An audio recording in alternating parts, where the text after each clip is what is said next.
BA third year के paper discussion में आप सभी का स्वागत है। आज की वीडियो में हम फिर से दो बीएड का पेपर डिस्कस करेंगे। इससे पहले मैंने दो बीएड के पेपर डिस्कस मैं कर चुकी हूँ। बीएड जो थर्ड ईयर होती है उसमें 5 बीएड के पेपर होते हैं, जिसमें से एक इंटरनल होता है और 2 नॉर्मल पेपर होते हैं, जिससे सेकेंड ईयर फर्स्ट ईयर में होता है। लेकिन 2 जो पेपर होते हैं वो हमारे पेडागोजी के होते हैं। बीएड में हम आगे जाकर कौन से सब्जेक्ट को पढ़ाएंगे उस पर आधारित हमारा एक शिक्षा शास्त्र होता है।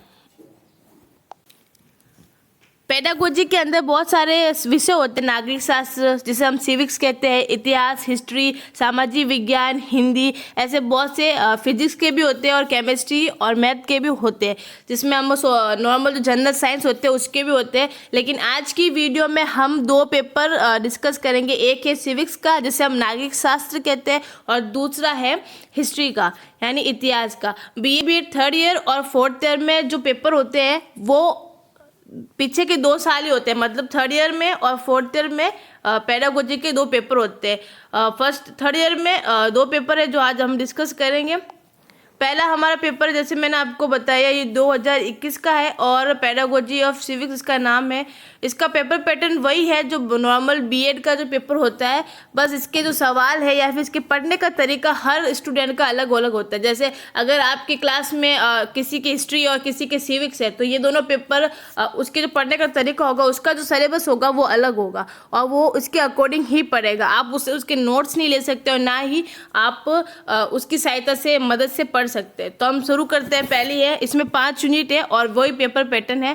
पहला है सहसंबंध किसे कहते हैं। नागरिक शास्त्र, इतिहास, भूगोल व अर्थशास्त्र से किस प्रकार संबंधित है। ये जितने भी यहाँ पे सब्जेक्ट आए हैं, नागरिक शास्त्र, इतिहास, भूगोल, अर्थशास्त्र, ये सारे पेडागोजी के सब्जेक्ट है। और सहसंबंध जिसे हम कहते हैं साथ में संबंध, यानी अगर हम नागरिक शास्त्र पढ़ते हैं, इतिहास पढ़ते हैं, भूगोल है तो आपस में इनका कैसा संबंध है, पहले हमें सहसंबंध के बारे में बताना है, फिर हमें इन 4 जो सब्जेक्ट यहाँ पे दिए उसके बारे में बताना है। जैसे अगर नागरिक शास्त्र की बात करें तो नागरिक शास्त्र में जो अनुच्छेद होते हैं, संविधान होते हैं, सामाजिक व्यवस्था होती है, वो आ जाते हैं। अब इसे इतिहास से संबंध करें तो इतिहास में भी जो प्राचीन समय में हमारे जो सामाजिक जीवन था उसके बारे में बताते हैं। भूगोल के बारे में बात करें तो भूगोल की जो लोकेशन है वो आ जाएगी और इससे वहाँ की अर्थव्यवस्था कैसी है या फिर लोगों का जीवन यापन कैसा है, कृषि करते हैं, पशुपालन करते हैं या कौन सा व्यापार करते हैं, तो इससे ये सहसंबंध हो जाता है। फिर अगला अथवा में है नागरिक शास्त्र के ऐतिहासिक विकास पर। ऐतिहासिक विकास का मतलब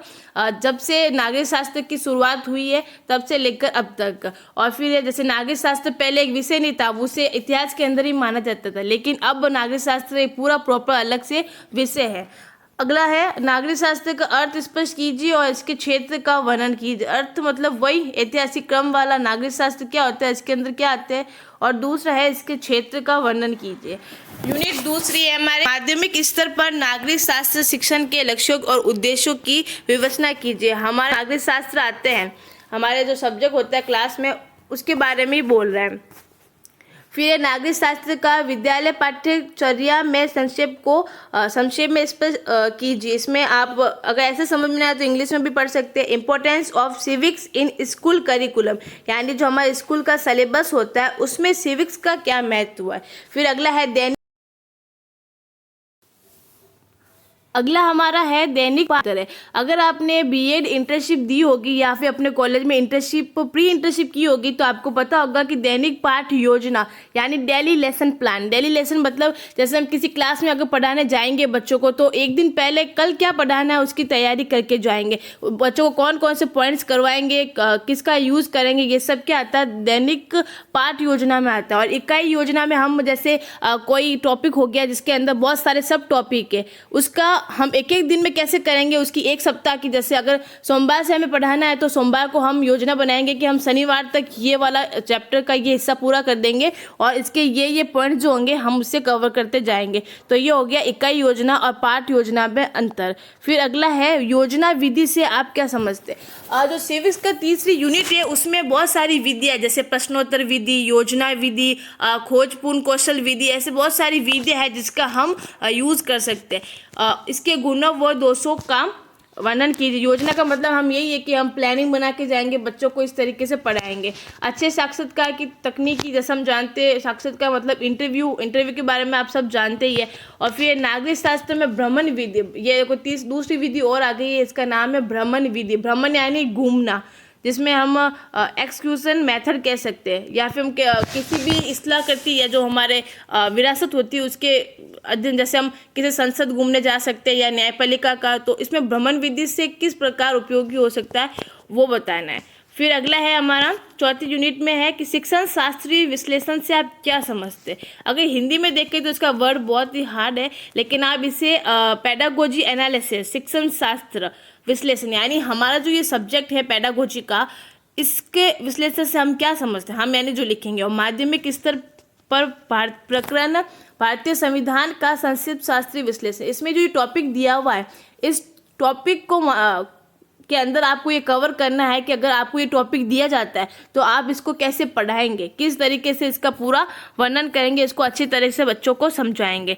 फिर अगला है पुस्तकालय सर्वेक्षण, ये भी एक तरह की विधि है। लाइब्रेरी सर्वे, जैसे हम बच्चों को लाइब्रेरी में लेके जा सकते हैं, सर्वे होता है क्या है पहले वो बता सकते, फिर इसके बारे में और बता सकते हैं। अगला है शिक्षण सहायक सामग्री की उपयोगिता, ये भी एक तरह की विधि होती है कि बच्चों को अपने जो हम बच्चों को पढ़ाते हैं उसके अंतर्गत हम किस सामग्री का उपयोग करते हैं। नागरिक शास्त्र में जैसे हम जैसे आप संसद के बारे में बात करें तो संसद की इमेज लगा सकते हैं। ग्राम पंचायत है तो ग्राम पंचायत की इमेज बच्चों को बता सकते हैं। सरपंच, वर्तमान में उस क्षेत्र का सरपंच कौन है तो उसकी तस्वीर बता सकते हैं, उसके बारे में बता सकते हैं।